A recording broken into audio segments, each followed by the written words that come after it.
Hola a todo el mundo, yo soy Dan Murdock y les doy la bienvenida nuevamente a esta que es mi fortaleza de la soledad. El video pasado estuvimos hablando un poco de por qué Superman es tan buen inicio para el universo de DC y por qué es tan buena película en general. Pero en ese video yo les hice una promesa y es que el siguiente iba a ser sobre Daredevil Born Again. Ya pasó un tiempito desde que terminó la serie en Disney Plus y es por eso que el día de hoy, ya trayendo la serie digerida y masticada, les voy a traer mi propio análisis.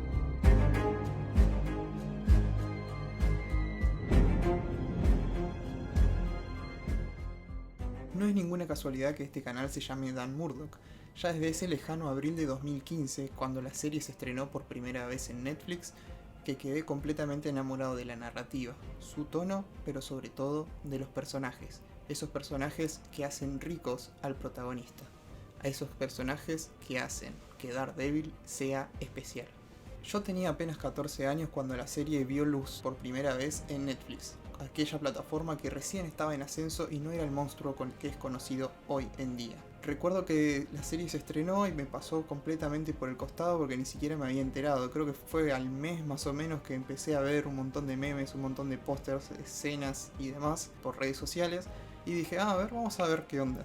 Recuerdo que la primera vez que la vimos con mi mamá, que es la persona por la que hoy en día soy fan de todo este mundillo, yo quedé completamente obsesionado con el despliegue técnico y la crudeza con la que mostraron el origen del personaje. No hizo falta más que 1 o 2 minutos para dejarnos en claro cuál fue ese evento canónico, como es más conocido hoy en día, en el que a Matthew le cambió la vida para siempre. Escucharlo gritando en el medio de la calle que no podía ver, con toda la gente gritando y corriendo a su alrededor, la desesperación del padre, los ruidos de los autos, las sirenas de los bomberos, todo genera una atmósfera espectacular y lo suficientemente realista para que uno sienta que esto no es una historia más de superhéroes, sino que es una historia mucho más traída a tierra.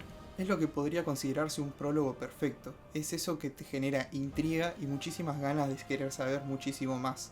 Y es por esto que desde ese momento quedé completamente atrapado. A lo largo de los siguientes años logramos pasar por muchísimas cosas junto a Matt, Foggy y Karen. Entre ellos el encarcelamiento de Wilson Fisk, ver a Matt enfrentarse a Frank Castle y tratar de detener su búsqueda de venganza mientras que al mismo tiempo intentaba frenar los planes malignos de la mano, solo y luego más adelante con sus nada estereotípicos compañeros vigilantes. Pero llegó un momento trágico en el año 2018 cuando se estrenó su tercera temporada, cuando Netflix anunció que la serie iba a ser cancelada. Todos los fans del Diablito nos quedamos sorprendidos y al mismo tiempo con una tristeza enorme al enterarnos de esta noticia. Aunque algunos ya lo veíamos esperando, puesto que las series de sus compañeros defensores comenzaron a caer una a una luego de los estrenos de sus últimas temporadas. Sin embargo, los fans no nos íbamos a quedar con los brazos cruzados y con la duda sobre todo de qué es lo que había pasado con Bullseye, qué iba a acontecer ahora en el bufete de Nelson, Murdock y Page, entre otras cosas. Tras muchos años de un exhaustivo despliegue de organización, pero sobre todo amor por los personajes y la historia, los fans recibimos una noticia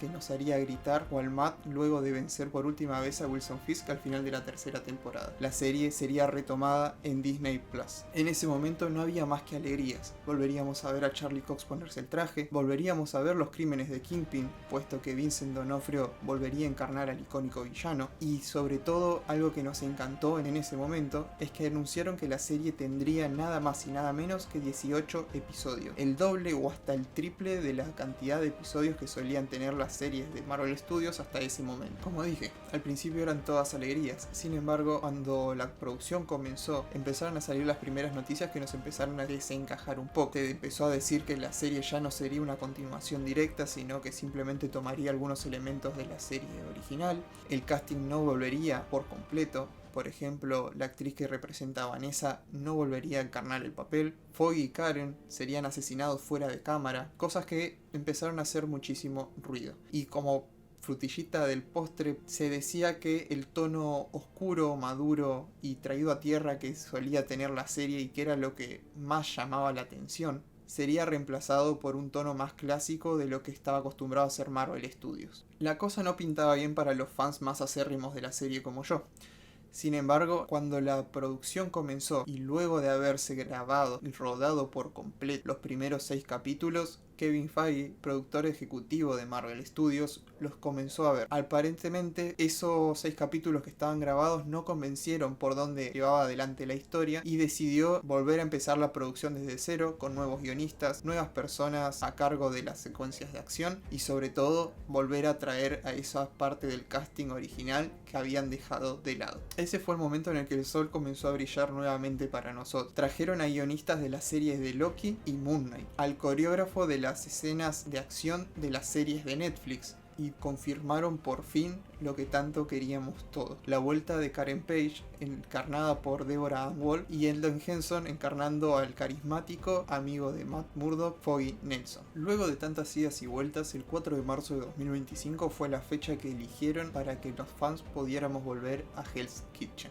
Lo recuerdo como si hubiera sido ayer. La señora Murdock y yo nos estábamos yendo de vacaciones y el estreno cayó justo cuando estábamos en la parada del micro. Inmediatamente me vi obligado a usar los datos móviles para descargar los capítulos y en el momento que subimos al micro nos pusimos a deleitarnos con el primer episodio. Este comienzo se titula 30 minutos en el cielo, acertadísimo teniendo en cuenta cómo comienza y cómo termina este pequeño prólogo antes de la introducción. Al principio del capítulo nos encontramos con Matt, Foggy y Karen yendo hacia Showsies, este bar de mala muerte donde suelen juntarse a tomar tragos de dudosa procedencia y jugar al pool. En este caso es por la celebración del retiro de uno de los policías con quien ellos han trabajado en algunos casos, Cher. Sin embargo, la paz no dura, debido a que Foggy recibe una llamada y ahí es donde nos enteramos que está protegiendo un testigo y este mismo está en peligro. No pasa mucho hasta que nos enteramos de que el que está al acecho es Ben Poindexter, alias Bullseye. Matt sube a la azotea con su traje de diablo y comienza a escuchar con su sentido de radar para detectar a Bullseye. Al momento de encontrarlo, comienza a correr en su dirección. Sin embargo, Bullseye dispara a quemarropa a Foggy Nelson, dejándolo así tirado en el piso, agonizando. Esto incrementa aún más la tensión, debido a que no solo tenemos la vida del testigo protegido en peligro, sino que ahora tenemos un peligro aún mayor de un personaje al que nosotros queremos mucho. Y esto se está reflejando en cada momento, no solo en la psiquis de Matt, que está escuchando cada latido que va haciéndose cada vez más lento,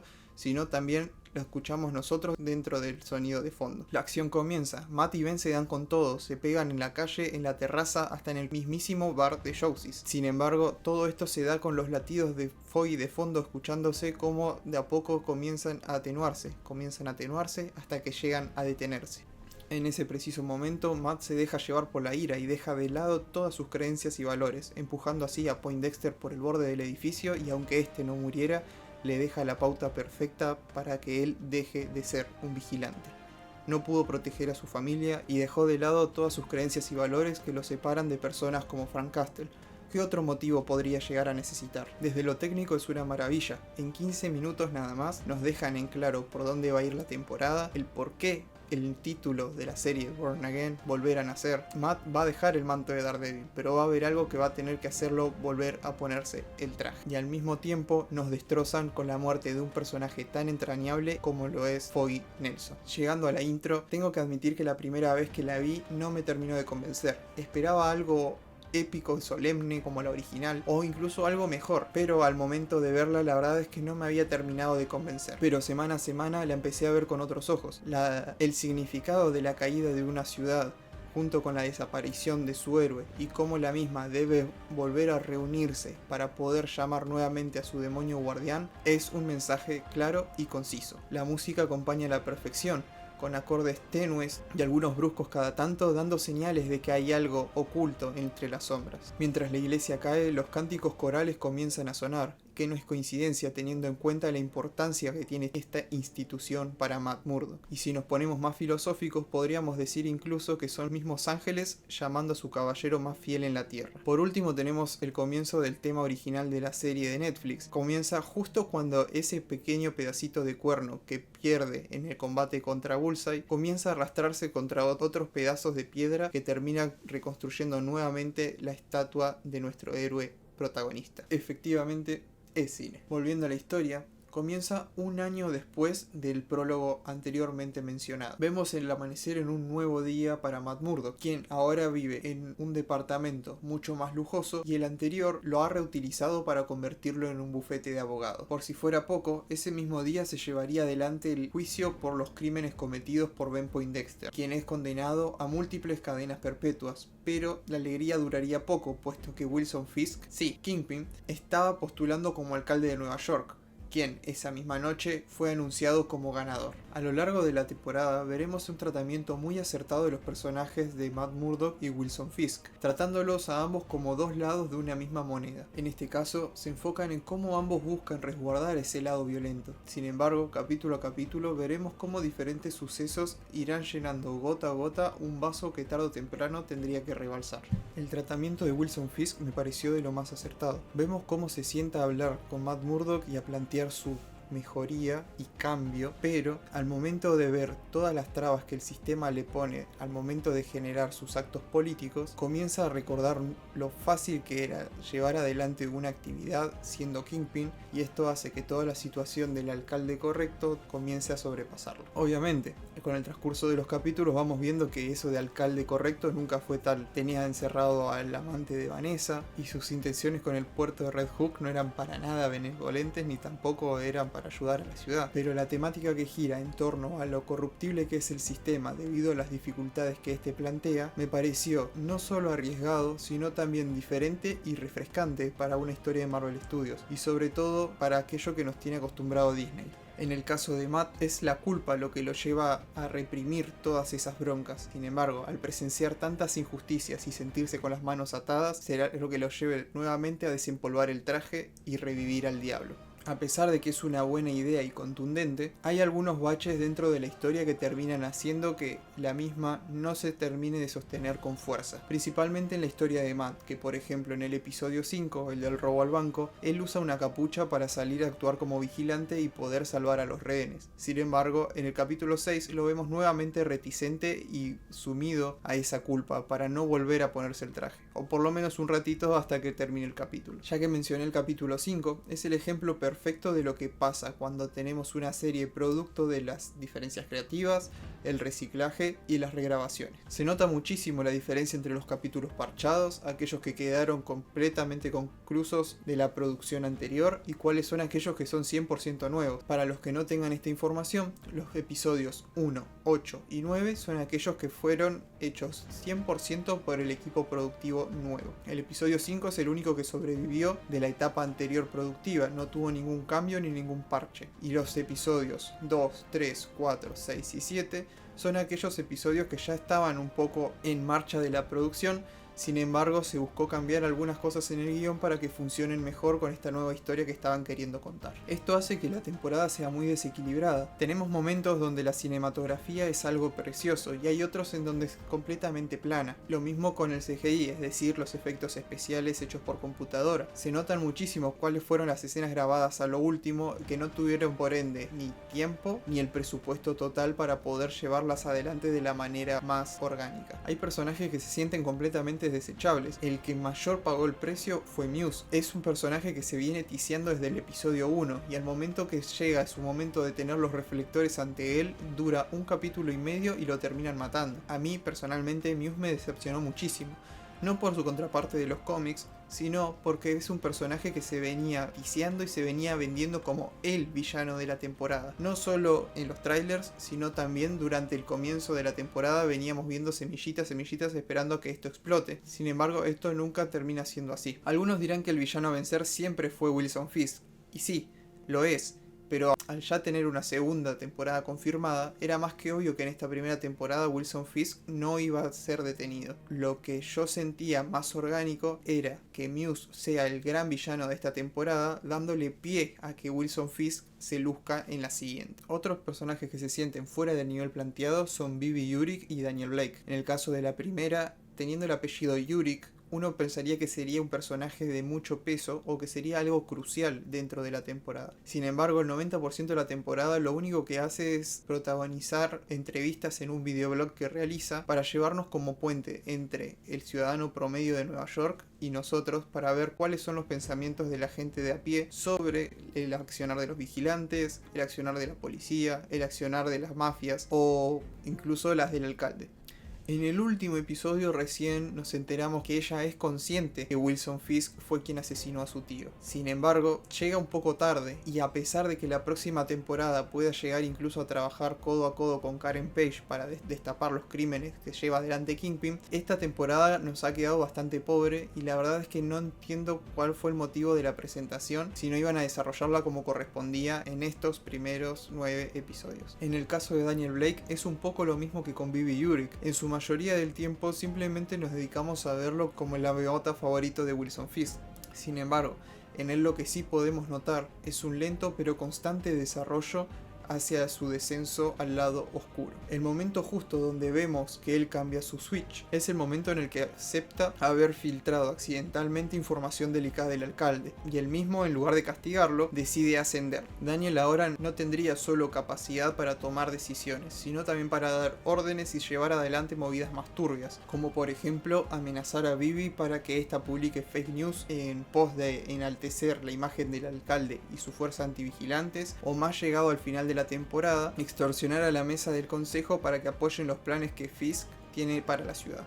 Claramente la idea con Daniel era darle nuevamente una mano derecha a Wilson Fisk luego de la pérdida de Wesley en aquella lejana primera temporada. Sin embargo, lo que caracterizaba a este último no era ser la mascota de Wilson Fisk, todo lo contrario, era ser su compañero, era alguien que podía, además de seguir sus directivas, podía aconsejarlo y darle un espacio seguro para charlar. Era su amigo, su único amigo. Por otro lado, los viejos conocidos que hicieron sus apariciones nos hacen recordar inmediatamente el clásico meme de Malcolm in the Middle, protagonizado por Bryan Cranston, cuando él exclama: "Es como ver a los dioses regresar al Olimpo". Lo que me lleva directamente al regreso de Jon Bernthal como Frank Castle de Punisher. Es perfectamente brutal. Ni siquiera necesitamos verlo con un arma en la mano para decir gracias por volver a estar acá. El momento en su guarida, cuando tienen esta discusión mano a mano con Matt, y volver a escuchar simplemente a él diciéndole "Hey Red", ya con eso tenemos el capítulo más que ganado, y sobre todo su debut en el MCU. Y luego de la matanza que realiza en el último episodio a toda esa banda de policías corruptos que llevan su emblema en el pecho sin entender